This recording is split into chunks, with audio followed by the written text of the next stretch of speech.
Karena itu kajian fikih biasanya kalau betul-betul harus didalami dengan dasar-dasar syar'inya, kurang diminati oleh masyarakat banyak. Kenapa?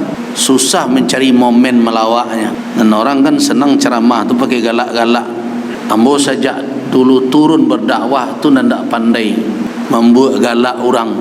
Karena ambo dulu memilih tugas sebagai dai, tidak sebagai pelawak.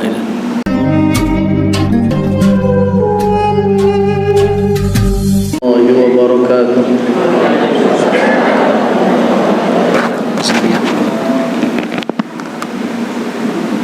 Innal hamdalillah nahmaduhu subhanahu wa ta'ala wa nasta'inuhu wa nastaghfiruh wa na'udzu bihi min shururi anfusina ومن سيئات أعمالنا من يهده الله فلا مضل له ومن يضلل فلا هادي له أشهد أن لا إله إلا الله وحده لا شريك له وأشهد أن محمدا عبده ورسوله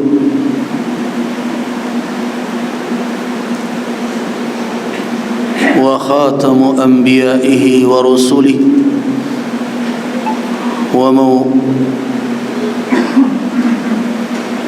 وأشهد أن محمدا عبده ورسوله وخاتم أنبيائه ورسله لا نبي ولا رسول بعده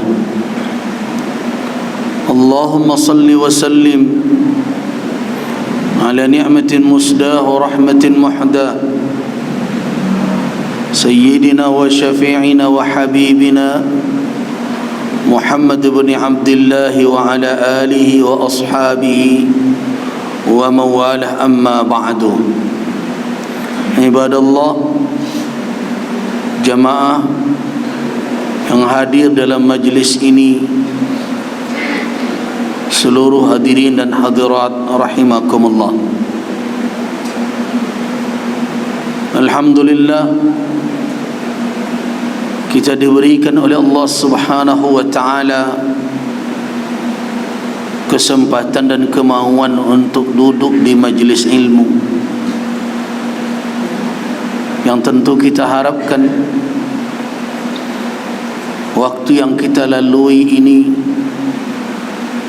diperhitungkan oleh Allah Subhanahu wa taala sebagai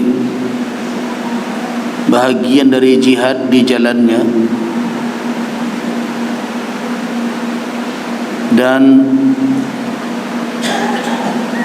tentu kita berharap agar Allah Subhanahu wa taala membukakan pintu hati kita untuk bisa menerima petunjuknya yang disampaikannya melalui Rasulnya Muhammad sallallahu alaihi wasallam,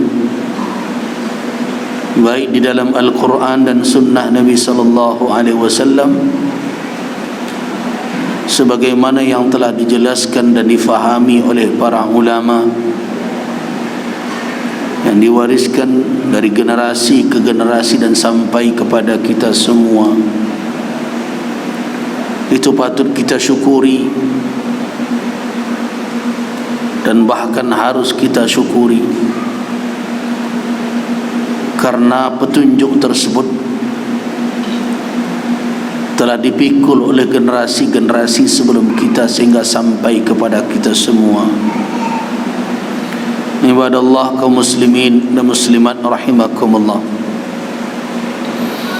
Pada malam ini saya diminta berbicara tentang suatu persoalan yang menurut kajian orang-orang akademik adalah masalah aktual,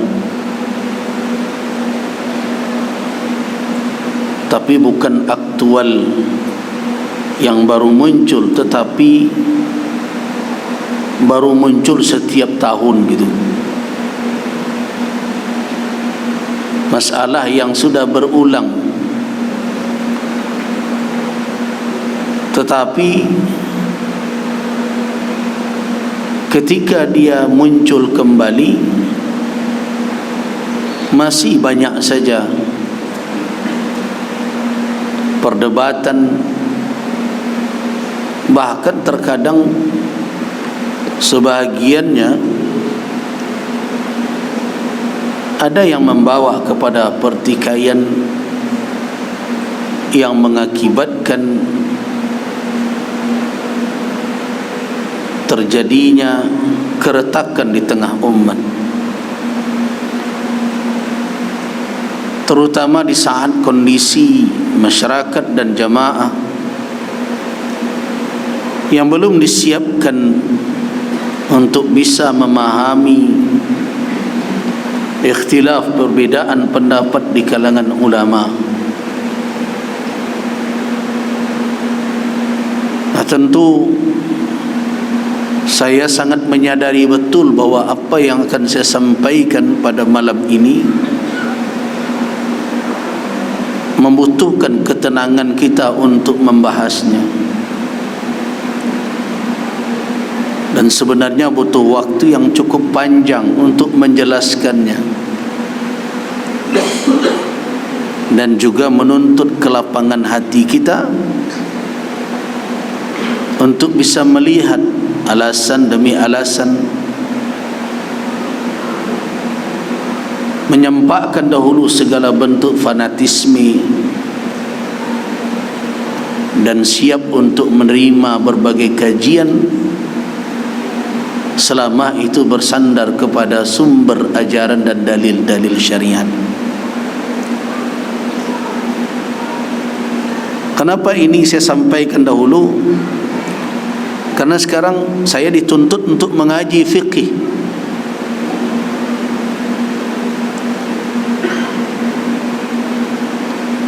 Mengaji fikih tidak cocok dibawa dengan tabligh akbar biasanya. Karena itu kajian fikih biasanya kalau betul-betul harus didalami dengan dasar-dasar syar'inya, kurang diminati oleh masyarakat banyak. Kenapa? Susah mencari momen melawaknya. Dan orang kan senang ceramah tu pakai galak-galak. Ambo sejak dulu turun berdakwah tu nandak pandai membuat galak orang. Karena ambo dulu memilih tugas sebagai dai, tidak sebagai pelawak. Nah, tapi karakter masyarakat sampai hari ini masih banyak yang senang dengan dakwah itu, lebih banyak galaknya daripada kaji. Nah, karena itu saya minta maaf kalau ambo tidak pandai melawak dari awal sampai akhir betul. Kok kagalak-galak salah surang. Pi suruhan stek. Nah, jangan lain lo pandangan orang ala galak surang sibuk tu. Nah, jadi sekarang kita mengaji agak serius. Tapi serius mana rumi pula. Bekok karui sekan yang sampai pagi gitu. Jadi saya mengajak bapak-bapak dan ibu-ibu untuk fokus, karena kita akan berbicara tentang apa? Tentang masalah yang membutuhkan analisa dan pemahaman. Nah, ketika kita berbicara tentang kurban, saya biasa mengawali pembicaraan tentang fikih kurban itu dengan ayat dalam suratul Hajj, ayat yang ke-37. Ini kita jadikan sebagai alih kaji. Nah, ayat tersebut bunyinya, a'udzubillahi minasyaitonir rajim, la yanalallaha luhumuha wala dima'uha walakin yanaluhu at-taqwa minkum kadzalika sakhkharaha lakum litukabbirullaha ala ma hadakum wa basyiril muhsinin.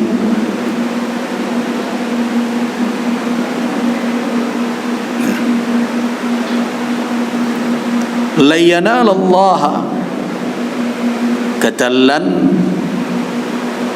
menurut ulama yang pakar bahasa Arab mengatakan adalah nafyan lil abad, menafikan selama-lamanya. Karena itu sering kalau diterjemahkan lan itu ke dalam bahasa Indonesia muncul kata sekali-kali tidak, bukan sekali-sekali tidak. Kalau sekali-sekali tidak berarti acok lain namanya. Ketika lan itu diterjemahkan maka muncullah sekali-kali tidak, maknanya sama sekali tidak akan.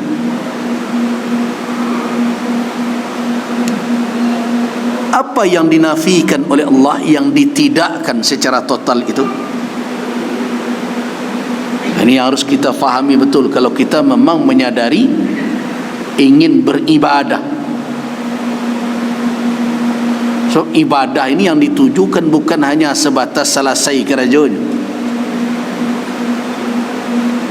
tetapi yang kita harapkan dia akan menjadi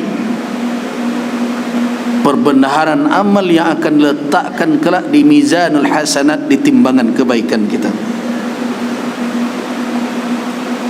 Karena itu harapan setiap orang yang beramal ayyakuna amaluhu, hendaklah amalnya itu maqbulan indallah, diterima di sisi Allah Subhanahu wa taala. Biasanya kalau sampai di situ kita menjelaskan, ada saja orang yang nyeletuk, memangnya tahu Buya tu ustaz tu terima tak terima? Ada tak mendengar pernyataan begitu? Sering. Maknanya ulama tahu terima tak terima amalan tu? Enggak. Tapi ulama mengetahui alamat yang diletakkan oleh Allah melalui syariatnya. Jadi alamat wada'aha yang diletakkan oleh asy-syari', oleh pembuat syariat ini untuk dipenuhi oleh orang yang beramal, sehingga ketika ulama memeriksa ketentuan-ketentuan yang telah diletakkan itu, di saat memenuhi ketentuan-ketentuan tersebut, ulama tahu apa ketentuan yang akan diberikan. Ini amalan ini sah. Di ulama tahu sampai di situ.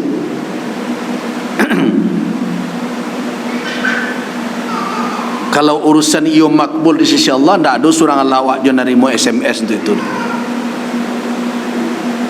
Tetapi ulama mengetahui apa? Ada alamat wada'aha yang diletakkan oleh Allah. Ini ketentuan-ketentuan yang harus kalian penuhi. Kalau ini terpenuhi, maka amalan tersebut dalam ilmu yang diturunkan oleh Allah Subhanahu wa taala, amalan ini sah. Nah, kalau sudah dinyatakan sah, baru di situ harapan bisa dibangun, ayyakuna maqbulan, diterima di sisi Allah. Tapi kalau sahnya indah, anda ada hak untuk berharap mudah-mudahan diterima. Barang solat maghrib tadi doanya mudah-mudahan diterima jadi Allah, tidak bisa. Nah, alamat yang diletakkan oleh syarak itulah yang kemudian oleh ulama dirumuskan. Jadi keilmuannya di dalam kajian usul fikih yang disebut dengan hukum wad'i namanya. Nah, di dalam hukum wad'i itu muncullah ketentuan sah, batal, rukun, syarat, sabab, mani', rukhsah, azimah. Itu tuh. Jadi bukan ulama membuat sendiri itu, Tetapi dari penelusuran terhadap dalil-dalil syarak, ternyata syariat, yaitu syariat yang menurunkan, yang membuat syariat ini meletakkan ketentuan-ketentuan yang harus dipenuhi oleh orang yang beramal, dan itu diletakkan sebagai rukun nanti dalam pandangan ulama. Kemudian ada pula yang harus terpenuhi setiap itu yang dikatakan syarat. Idza stawfa arkanul amali wa syurutuh, apabila terpenuhi rukun dan syarat amal, wala, dan tidak ada terjadi ayyi khalal, satu pun cacat, fi ahadi arkanihi, pada salah satu rukunnya maupun syaratnya, maka ketika itu baru ulama dengan keilmuannya menetapkan amalan kau sah. Nah, setelah sah baru bisa dibangun di atas itu husnuzzan, harapan. Baru letakkan di situ dalil-dalil, innallaha la yudhi'u amala amilin. Allah tidak menyia-nyiakan amal orang yang beramal. Tapi kalau ketentuan tadi belum dipenuhi, kemudian dibangun pula harapan. Lah puasa lah jam berapa sahur tadi pukul 8. Tak bisa ada tu. Malah tahu terima nak terima kan urusan Tuhan. Biarlah ambo berdoa, ya Allah terima je lah. Ambo husnuzzan. Tu tak husnuzzan namanya tu. Nah, jadi begitu kita memahami petunjuk syariat. Kembali kita ke ayat tadi. La yanalallah, Allah menafikan tercapainya Allah. Ya, Allah di sini kalau dalam uslub bahasa Arab, dalam i'rabnya Allah maf'ul bih. Kalau diterjemahkan dalam bahasa kita secara sederhana, sekali-kali Allah tidak akan dijangkau oleh apa? Luhumuha, oleh dagingnya, wala dima'uha, begitu pula tidak oleh darahnya. Ini fa'il. Berarti daging dan darah binatang ternak yang disembelih itu dinafikan oleh Allah sama sekali untuk menjangkau Allah. Apa makna menjangkau Allah? Para ulama mengatakan ada yang ditakdirkan, yaitu ridhanya. Keridhaan Allah tidak akan dijangkau oleh daging dan tidak dijangkau oleh darah. Walakin, akan tetapi, yanaluhu taqwa minkum, tapi Allah dijangkau oleh apa? Oleh ketakwaan dari kamu. Nah, saya ingin kita berhenti sejenak pada kalimat yanaluhu taqwa minkum. Kalau kita periksa petunjuk ibadah apapun, tentu ada perintah takwa di dalam ibadah apapun.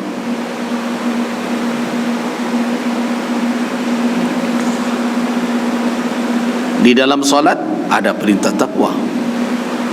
Di dalam puasa ada perintah takwa. Dalam berzakat ada perintah takwa.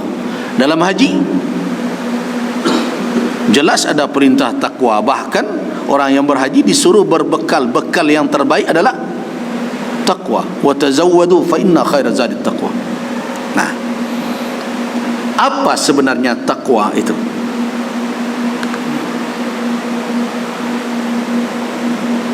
Para ulama mendefinisikan takwa sesuai dengan sudut pandang keilmuan mereka. Tetapi mereka bertemu pada satu titik yang saya jadikan pemahaman sederhana untuk saya sampaikan kepada bapak-bapak dan ibu-ibu.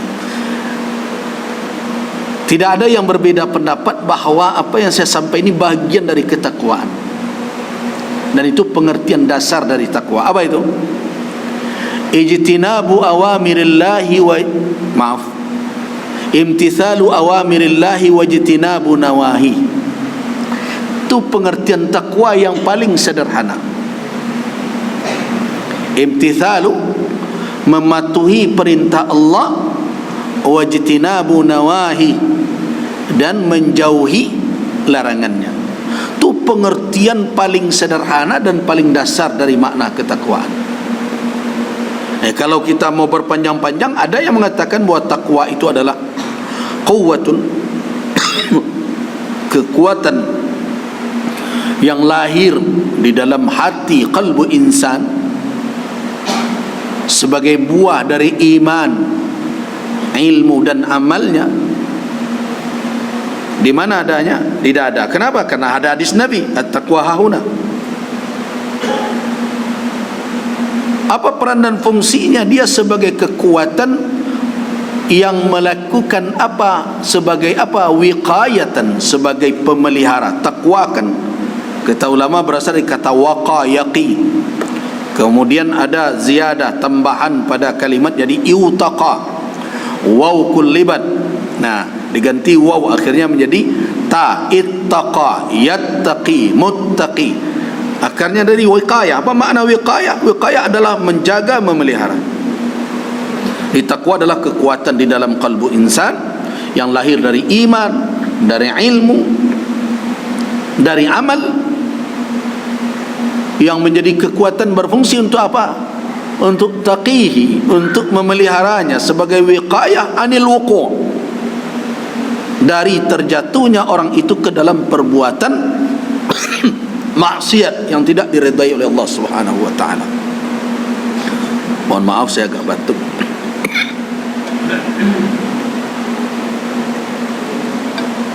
Nah, itu takwa. Tetapi kita tidak ambil yang panjang begitu, perlu penjelasan. Kita ambil yang ringkas saja, yaitu imtithalu awamirillahi wa ijtinabu nawahi, mematuhi perintah Allah dan menjauhi larangannya. Nah, kemudian kita bawa pengertian itu ke dalam pemahaman kita terhadap ayat ini. Jadi apa kesimpulannya? Kalau kita ingin amalan kita menjangkau Allah Subhanahu wa taala, maka modal dasar yang harus kita persiapkan bukan sekedar sapi darahnya nanti ditumpahkan, dagingnya nanti dimakan dan dibagikan, tetapi yang paling utama terlalu adalah ketakwaan. Apa bentuknya? Patuhi perintah Allah dan Rasulnya, jauhi larangannya di dalam pelaksanaan amal tersebut. Nah, inilah yang terus saya himbau umat setiap tahun, sesuai dengan himbauan para ulama juga, al-ilmu qabla al-amal. Berilmu dahulu sebelum amal dilakukan. Jangan bertumpu kepada kanlah biasa jua ajolai. Nah, jangan bertumpu kepada itu. Sebab semakin jauh jarak kita dengan Rasul, bisa jadi banyak hal yang akan melupakan kita dengan petunjuk beliau. Kita harus mengambil pelajaran dari firman Allah Subhanahu wa taala dalam surah Al-Hadid ayat yang ke-16 ini. Alam ya'ni lil ladzina amanu an takhsha'a qulubuhum li dzikrillah wa ma nazala minal haqq wa la yakunu kal ladzina utul kitab min qablu fatala 'alaihimul amadu faqasat qulubuhum wa katsir minhum fasiqun. Nah, perhatikan kalimat fatala alaihimul amad faqasat qulubuhum. Tapi kalau hanya mengandalkan lah tradisi, lah biasa, lah cuy tujuh, apa lagi, jalan dirubah-rubah. Karena dulu orang sebelum mengaji kau nampak pesan, mengaji lebih tapi nam biasa, tak usah dirubah. Tahu no ngaji. Ngaji itu orang nak berubah menjadi lebih baik. Kan itu kan dakwah setiap solat kan. Ada doa yang disuruh oleh Nabi SAW untuk kita ucapkan fi dubur, di dubur setiap salat. Makna dubur ini dua. Ada yang mengatakan dia di akhir sebelum salam setelah tasyahud. Ada pendapat ulama mengatakan itu doa yang dibaca yang mengikuti salat setelah selesai salam, setelah zikir. Apa itu bunyinya? Allahumma a'inni ala zikrika wa syukrika wa husni ibadatik. Lain ngerti na nujuang tu apa tu, husni ibadatik itu. Nah itu yang kita minta terus, agar ibadah kita ini dari hari ke hari berproses ke arah yang lebih baik. Itu husni ibadatik. Nah waktu yang lama masuknya berbagai ide. Kadang hari ini banyak orang yang kreatif, tapi kreatif tidak ditampaknya. Ibadah pula yang kreativitas kan. Nah dalam hal tidak mesti kreatif, yang kreatif urusan dan harus kreatif, tidak kreatifnya dong. Nah karena lamanya jarak antara kita dengan Rasulullah, ibarat pesan berantai. Kalau sudah berbisi orang dari Musaji itu agak 5 kalimat, ambo khawatir tidak usahlah sampai ke ujung situ, tengah saja lah berubahnya. Nah karena itu perlu diulang-ulang, perlu dievaluasi, dan dari situ wak tahu ada ndak yang bergeser, ada ndak yang tertinggal. Nah karena itu mengkaji suatu amalan sebelum amal itu dilakukan, itulah adab dan akhlak orang yang benar-benar tulus berharap amalnya makbul di sisi Allah Subhanahu wa taala. Nah tradisi itulah nan harus wak bangkitkan balik.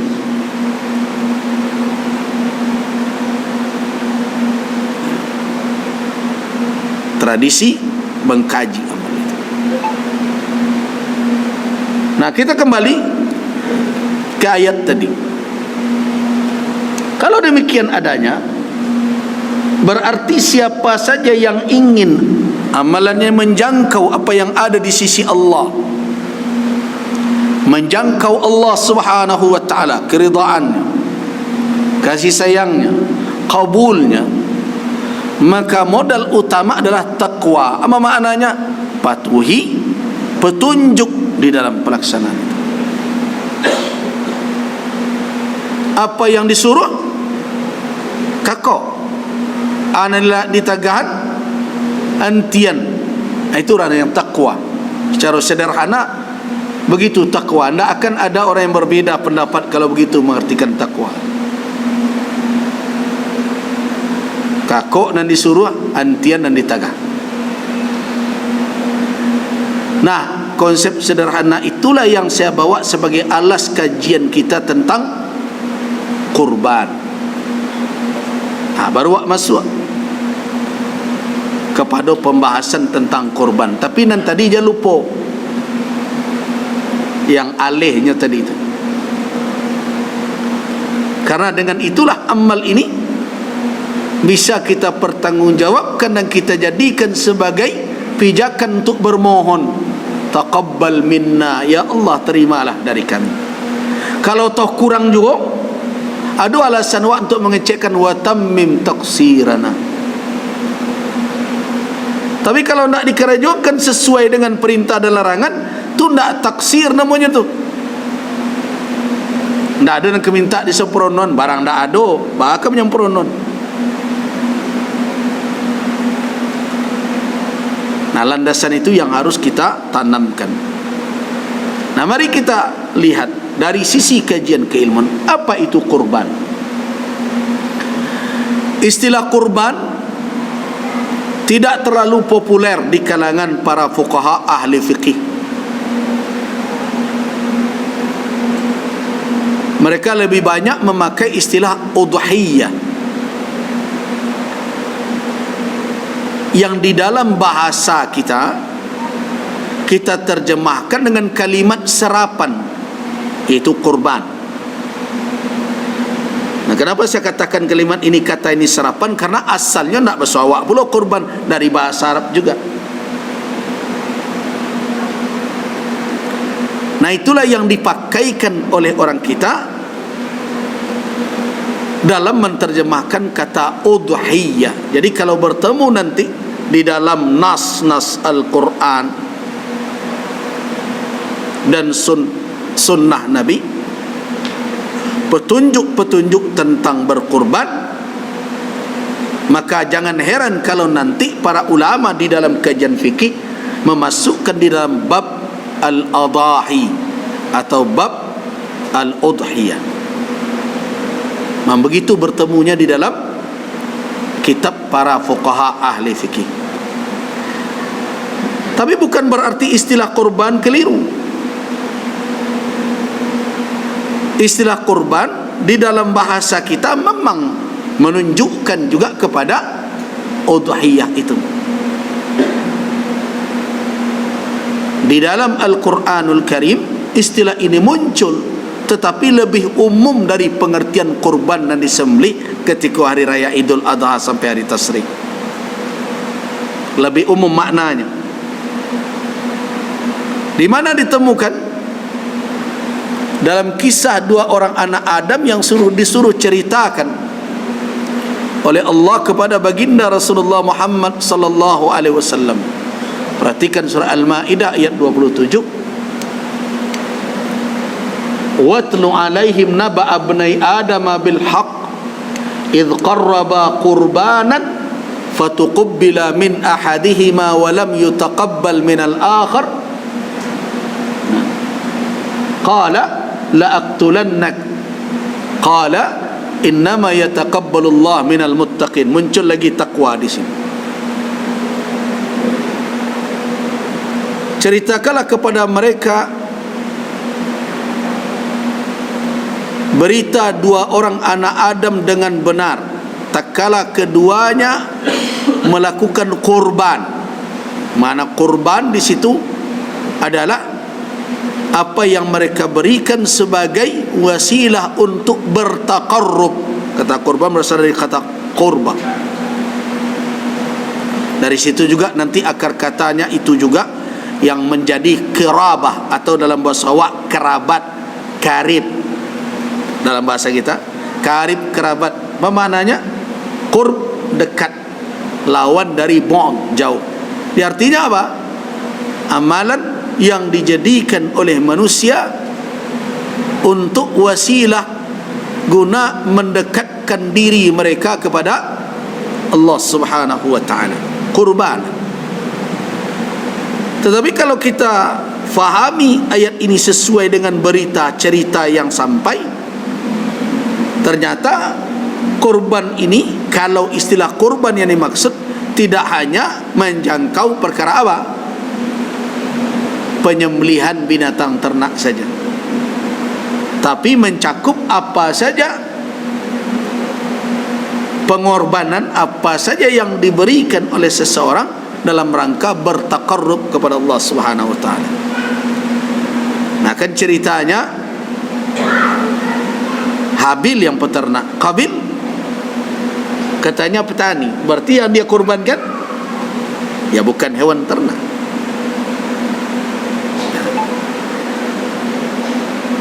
Nah, tetapi tidak ada masalah.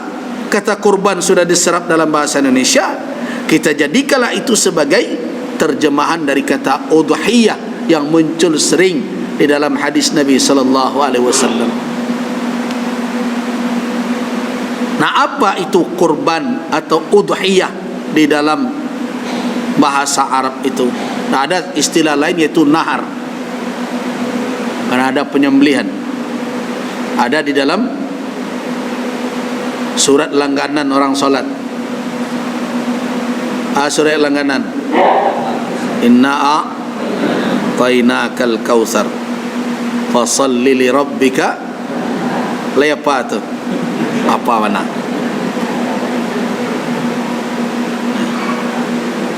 Itulah. Nama dikatakan korban atau udhiyah? Ma yudbahu min bahimatil an'ami fi yaumil adha ila akhir ayyamit tasriqi taqarruban ila Allah Ta'ala, yaitu apa yang disembelih, yaitu binatang ternak yang disembelih. Apa yang disembelih berupa bahimatul an'am, berupa binatang ternak, bahimah. Ini bukan wahus, bukan binatang liar. Nanti ada pertanyaan, di era sekarang orang ternyata tidak hanya memelihara, tidak saja menternakkan sapi, kambing, kerbau, onta. Kini malah ada orang beternak rusa katanya. Sudah muncul pertanyaan, boleh tak berkorban dengan rusa sebagai ganti kambing, sebagaimana orang mengkiaskan dahulu kerbau ke sapi. Nantilah kita bahas itu, kan tak ada nama ternak rusa sekarang kan. Tapi yang jelas di situ bahimah. Kenapa muncul istilah bahwa kurban itu dengan bahimatil an'am? Tentu ulama tidak membuat definisi, pengertian begitu saja di karang-karang. Jangan. Istilah bahimatul an'am diambil oleh ulama dari Quran. Kadang-kadang kan ada orang yang menuduh ulama itu kan pemikirannya fikih itu. Jangan begitu. Ulama tidak membuat fikih dari diri mereka, tetapi memahami petunjuk-petunjuk nas, buah dari pemahaman terhadap nusus, terhadap dalil, itulah yang kemudian menjadi fikih. Jadi jangan dikatakan fikih itu dan kelamak dia buya-buya saja itu. Jangan. Berat pertanggungjawabannya untuk menyampaikan fatwa syariat bapak dan ibu-ibu. Makanya ada dikatakan oleh sahabat, ada yang merafa'kannya kepada Nabi, ajra'ukum alal futya ajra'ukum alal nar. Yang paling berani berfatwa berarti paling berani masuk neraka. Ulama tidak akan bisa menghadirkan suatu ketentuan begitu saja dari tilqa, dari diri mereka, apalagi berdasarkan kepada syahwat, apalagi perkara halal dan haram. Kenapa? Karena sudah ada peringatan dari Allah, wala taqulu lima tasifu alsinatukumul kadhiba hadha halal wa hadha haram litaftaru 'ala Allahil kadhib. Nah, selama ulama itu ada ketakutannya kepada Allah, dia tidak akan berani membuat-buat hukum dari dirinya. Ini dari mana bahimah itu muncul? Ya dari firman Allah Subhanahu wa taala dalam surah Al-Hajj, liyashhadu manafi'a lahum wa yadhkuru ismallahi fi ayyamin ma'lumat ala ma razaqahum min bahimatil an'am. Jadi kenapa binatang ternak yang dijadikan sebagai binatang kurban? Karena memang begitu petunjuk Allah di dalam surat Al-Hajj itu. Pada hari Idul Adha jelas fasalli li rabbika wanhar. Kenapa akhir hari tasyrik? Karena ada dalam ayat tadi ayyamin ma'lumat, hari yang telah dimaklumi. Kemudian dibayankan, diberikan penjelasan oleh Rasul, sehingga dapatlah kesimpulan yang dikatakan dengan udhiyah, yang dikatakan kurban adalah ma yudbahu, binatang ternak yang disembelih fi yaumil adha, pada hari adha, pada hari raya Idul Adha, ila akhir ayyamit tasyrik, sampai akhir hari tasyrik, taqarruban ila Allah. Untuk apa dilakukan? Jelas adalah untuk mendekatkan diri kepada Allah Subhanahu wa ta'ala. Nah, ini yang dikatakan kurban. Nah, apa karakter bahimah? Bahimatul an'am tidak dipakaikan kepada ayam. Ingat itu. Kalau ada yang mengajarkan bisa berkorban siku ayam jantan, ada riwayat tentang itu, tetapi ulama tidak menerima riwayat itu sebagai hujjah untuk mengatakan berkorban boleh je siku ayam jantan. Tidak ada. Kalau mau bersedekah mengasih kuah setengah saja, kalau lama santan lah dah gitu. Tapi kalau korban ada ketentuan tersendiri berupa binatang ternak. Nah, mana dari binatang ternak itu yang memenuhi ketentuan korban? Ada 3 jenis. 1 domba dengan segala macam nawaknya, jenisnya. Ada sapi, dan masuk ke dalam ini dikiaskan adalah kerbau. Kemudian yang ketiga adalah unta.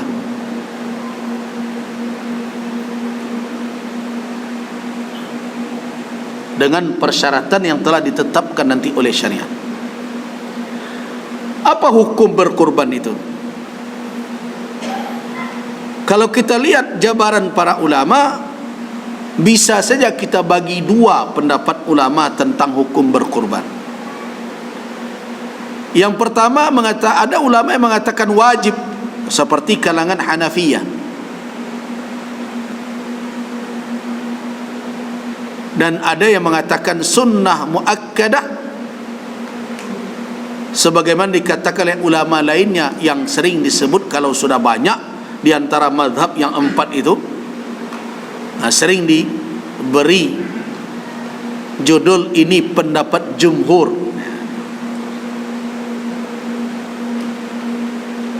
Nah, kalau saya melihat antara sunnah muakkadah yang dikatakan jumhur dengan wajib kalangan Hanafiyah sebenarnya tidak jauh berbeda. Kenapa tidak jauh berbeda? Karena di kalangan Syafi'iyah hukum taklifi cuma 5: wajib, sunnah, mubah, makruh, haram. Atau dalam bahasa usul fikihnya ada ijab, ada nadab, ada ibahah, ada karahah, ada tahrim. 5 cuma. Tapi di kalangan Hanafiyah tidak. Mereka tidak hanya mengatakan wajib, di atas wajib ada bagi mereka itu fardu. Ini dalam mazhab Hanafi fardu. Kemudian baru di bawah itu wajib. Nah, kalau kita persandingkan 2 ketentuan hukum menurut teori tadi, sebenarnya pernyataan jumhur ulama mengatakan sunnah muakkadah dengan wajib dari kalangan Hanafiyah sebenarnya tidak terlalu banyak pertikaian tingkatannya. Artinya apa? Ini bukanlah ibadah yang kategorinya sampai kepada peringkat seperti solat fardu, tidak.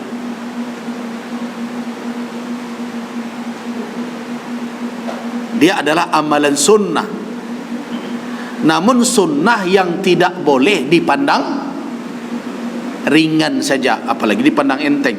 Sunnah biasa tak boleh dipandang enteng. Itu badak solat tu, kan sunatnya tu. Tidak benar itu sikap seperti itu. Karena itu saya kalau menyampaikan pengertian sunnah kepada masyarakat, sering saya hindari mendefinisikan seperti definisi yang populer, yaitu sesuatu amalan kalau di kerajuan Kalau ditinggal, nah, ambo jarang menyebut itu tuh. Saya biasanya bergeser kepada pengertian sunnah menurut usul fikih. Apa itu? Yaitu suatu amalan yang dituntut oleh syariat. Nah, yang dituntut oleh syarak dengan tuntutan yang tidak ada muatan keharusan, dan tentu akhirnya sebaiknya di kerajuan. Itu kesimpulan. Bukan ditinggal ndak apa-apa. Kalau didefinisikan serupa yang pertama tadi, biasa jamaah wujuang sedang tekana anan sunat. Kalau di kerajaan, kalau ditinggal, nyonan wujuang dan dapat kali ndak bah ditinggal. Hari kalau encak dan sunnah ko nan sarancak di kerajaan, nabi itu salah. Nah, kenapa dia tidak dikatakan fardu oleh Hanafi dan tidak dikatakan wajib oleh mazhab lainnya termasuk Syafi'i, Hambali, Maliki? Nah, karena perintah di dalam surat langganan tadi, surat Al-Kautsar tadi kan perintah ya. Fasalli li rabbika wanhar. Salatlah, kan perintah untuk Rabbmu dan berkorbanlah, gitu. Nah, kalau orang memakaikan kaedah ini kan perintah, al-aslu fil amri lil wujub, gitu. Ini perintah itu wajib. Nah, karena itu teori ini memang lurus pada mazhab Hanafi, karena mazhab Hanafi mengatakan salat Idul Adha, Idul Fitri itu apa hukumnya? Wajib, bukan sunnah pada mereka. Wajar kalau mereka katakan wajib. Tetapi ketika kita fahami dengan konsep jumhur, tidak wajib. Kenapa? Karena salat Idul Adha sunnah. Karena itu perintah sesudahnya berkorban, kalau kita katakan wow itu bukan hanya sekedar tertiban, bukan sebagai urutan dan jamak. Kan ada mengatakan li mujarradil jam'i, ini ada tertib. Kalau dikatakan dia jamak, apakah dia menyamakan hukumnya? Kalau menurut jumhur ya tidak masalah disamakan. Kenapa? Karena salatnya sunat, ya berkorbannya juga sunat. Nah, artinya masing-masing akan bertahan dengan argumennya. Tetapi saya melihat yang memalingkan makna wajib itu, kenapa tidak difahami wajib oleh jumhur? Karena ada sarif, ada yang memalingkan, yaitu dalil lain. Apa dalil lain? Itu hadis Ummul Mukminin Ummu Salamah radhiyallahu anha. Bisa tidak saya tampilkan hadis Ummu Salamah?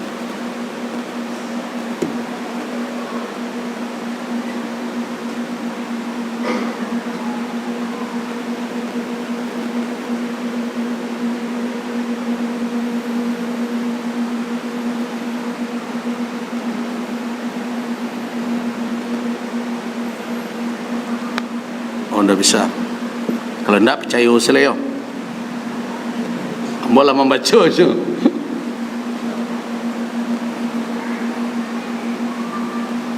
Hadis Ummu Salamah, "Idza dakhala al-'asr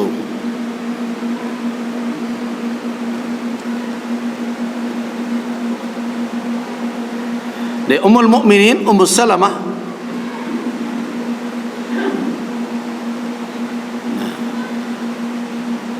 Nah ini, alhamdulillah bisa terbuka. Mengatakan,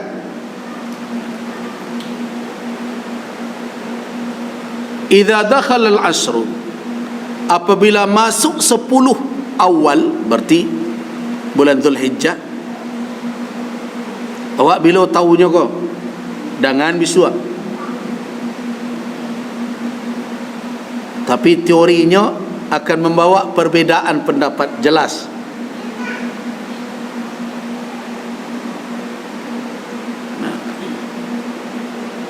akan membawa perbedaan pendapat, dan tidak ada yang bisa mengklaim bahawa keputusannya pasti dan ini harus diikuti oleh siapapun.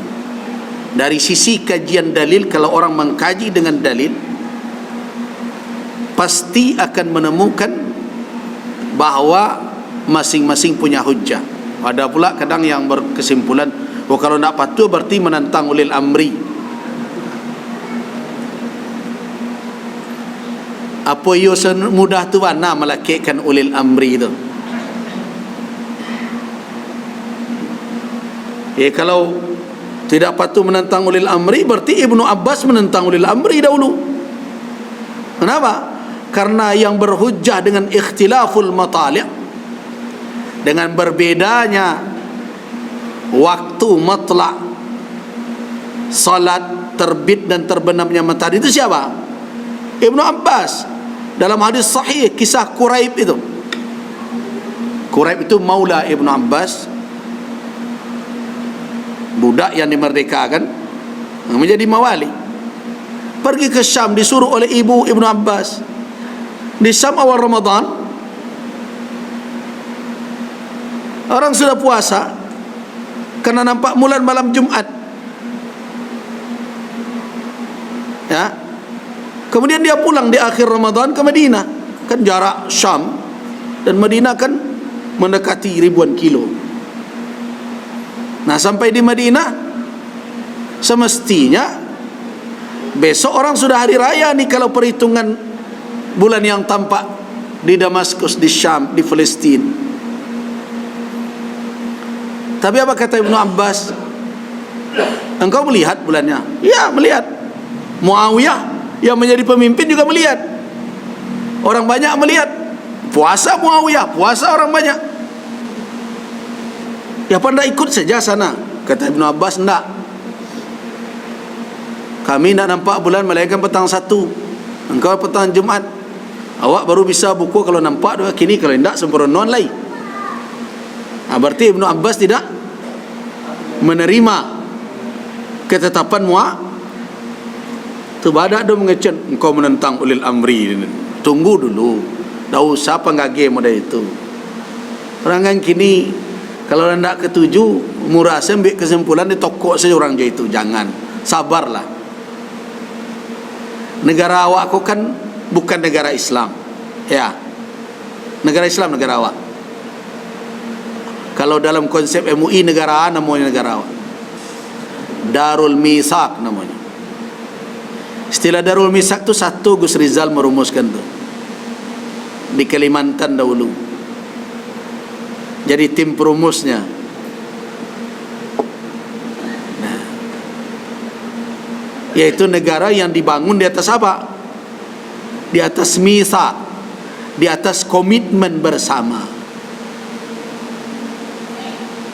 Nah, di komitmen bersama itu yang harus dirumuskan dulu. Kini lah ada nak komitmen bersama untuk perkara itu. Alun lain. Kalau alun jadi tokok lah orang dapat tu. Ini sederhana masalahnya, bro. Kalau kajian fikihnya bagaimana? Ya, saya termasuk yang sependapat dengan para ulama di kalangan internasional bahawa ru'yah adalah asal. Jadi ru'yah tidak ditinggalkan secara total. Hisab dipakai sebagai pertimbangan. Nah, tetapi hisab ini bisa bertemu dengan ru'yah. Baca rohnya. Tidak dengan imkan ru'yah. Apalagi lah naik turun dari 2 jadi 3. Besok itu kalau dalam catatan beberapa ahli hisab, Aceh sudah 2,1. Tapi kalau dipakai teori imkan ru'yah yang sekarang telah diterapkan oleh Kementerian Agama, mangasa ratu lebih 300 ke dibuat tampik mencalik besok tu. Kalau ada orang nampak tidak ke diterima dah. Maka itu di bawah standar. Anan cocok ditanya orang, kalau mereka itu mengadi calik juga. Itu dah pandai mau menjawabnya tu. Disuruh aja mencalik walaupun engkau mengaku tampak indak ke diterima tu. Bagus no, bangkok dicalik jo. Kan ada usul. Oh itu kan sunnah. Ru'yah tu ibadah. Okeylah. Ibadahnya fardu ain, fardu kifayah. Itu kan kifayah. Badat buat 3 saya. Bangkok sampai 100 titik lebih tu. Itu mereka yang pandai menjawab. Apa kadek karena anggaran tu macam Allahu a'lam. Kalau kece orang Minang saluang selan ke menyampaikan seperti itu. Nah, tetapi bukan berarti kita tidak mengamalkan ru'yah. Makanya saya dari dahulu mengatakan teori wujudul hilal Muhammadiyah itu bisa bertemu dengan ru'yah global. Kenapa? Karena ru'yah global ini punya dasar secara nas syarak. Kemudian sudah menjadi keputusan lembaga-lembaga internasional kajian fikih, mulai dari apa? Majma' al-Buhus al-Islamiyah di Al-Azhar, Majma' al-Fiqih al-Islami di OKI, Mujamma' al-Fiqih al-Islami di Rabitah al-Alam Islami, termasuk juga Mu'tamar untuk menyatukan kalender umat Islam di Istanbul kalau tidak salah. Sudah sekian banyak keputusan internasional agar negara-negara Islam yang mustarik, yang ada istirak, berserikat fi juz'im minal lail, pada bahagian dari malam, hendaklah mengambil ru'yah di negeri manapun untuk negeri dia. Jadi tidak fokus hanya kepada ru'yah lokalnya saja. Tapi kan keputusan tinggal keputusan. Jadi artinya apa? Kau nampak di Indonesia, orang Saudi bisa mengambil. Nampak di Saudi, orang Indonesia bisa mengambil. Baku itu, so antara Indonesia dengan Saudi cuma 4 jam berselang waktu. Artinya ketika orang situ solat maghrib, awak layalun pagi lah tu, masih malam juga. Tu namanya istirak fi juz'im minal lail. Itu dibaca keputusan-keputusannya, begitu kesimpulannya. Kenapa? Mereka berhujjah dengan perintah sumu li ru'yatihi waftiru li ru'yatihi. Nah, itu hadis-hadis itu lebih banyak daripada hadis Quraib yang merujuk kepada ijtihad Ibnu Abbas tadi. Walaupun Ibnu Abbas mensandarkan bukan begitu kita diperintahkan Rasul. Nah, tetapi ketika dilakukan kajian hadis yang umum ini, di samping hikmahnya banyak, ini yang dipilih oleh para ulama. Itu kan kalau majma', mujamma' yang di bawah Rabitah, di bawah OKI, itu kan skalanya apa? Ya bukan skala batu sangkal itu, Sumatera Barat. Ini sudah skala internasional. Dan sekian ulama yang pakar di bidangnya memutuskan demikian. Sebaiknya itu diamalkan. Dengan begitu, saya yakin bertemu wujudul hilal.